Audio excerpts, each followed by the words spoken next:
一杯係用1蚊都唔使嘅茶包去沖出嚟嘅綠茶，另一碗係用百幾蚊到幾百蚊一罐不等沖出嚟嘅抹茶。兩者其實來自同一個樹種，都係同一樣嘅葉，但營養差距係高達137倍。點解同一塊葉可以有咁大嘅差距呢？首先我哋要釐清一件事，抹茶同綠茶嚟自同一種植物，學名係 Camellia sinensis。營養價值嘅分別呢，唔似紅酒咁，唔關品種事，係關佢哋種植嘅方式、製作嘅工序同沖泡嘅方法事。抹茶入邊有3種關鍵化學物質，令佢被稱為健康食品。第一個係 epic-allocatechin gallate， 或者我哋可以叫佢做 EGCG， 一種茶葉入邊超強嘅抗氧化物。氧化 oxidation 嘅成因係我哋體內新陳代謝、不良嘅生活習慣等等，產生一種叫 free radical 自由基嘅不穩定分子。因為佢哋嘅不穩定，佢哋會攻擊我哋身體入邊嘅細胞，令細胞損毀，長期累積落嚟會令到身體老化，造成一啲慢性嘅炎症。抗氧化物嘅作用係主動同自由基結合，令佢哋穩定落嚟，唔再傷害我哋身體嘅細胞。維他命 C 係其中一種抗氧化物，而 EGCG 抗氧化能力係維他命 C 嘅100倍。第二種關鍵化學物質係 L-theanine 茶氨酸。茶氨酸係一種茶葉獨有、其他食物幾乎冇嘅 amino acid 氨基酸。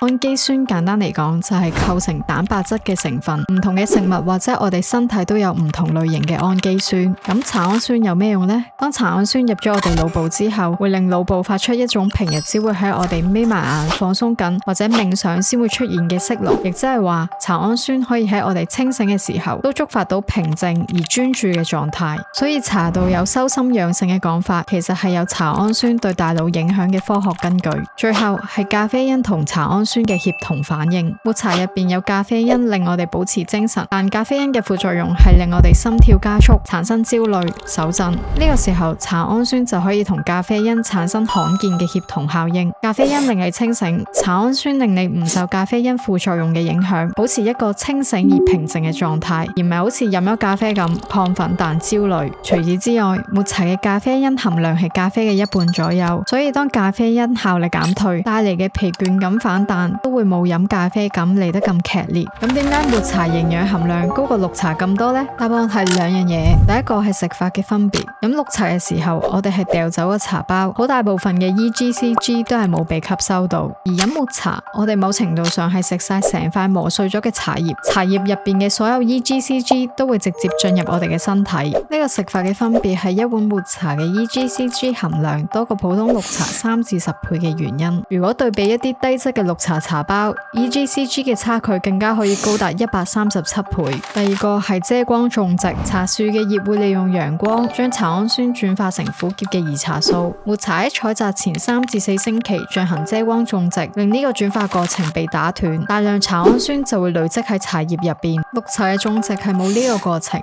所以抹茶嘅茶氨酸含量係普通綠茶嘅5倍。呢個亦都解釋咗抹茶嘅等級分別。頂級嘅抹茶茶氨酸高，味道圓潤甘甜，適合直接沖泡飲用。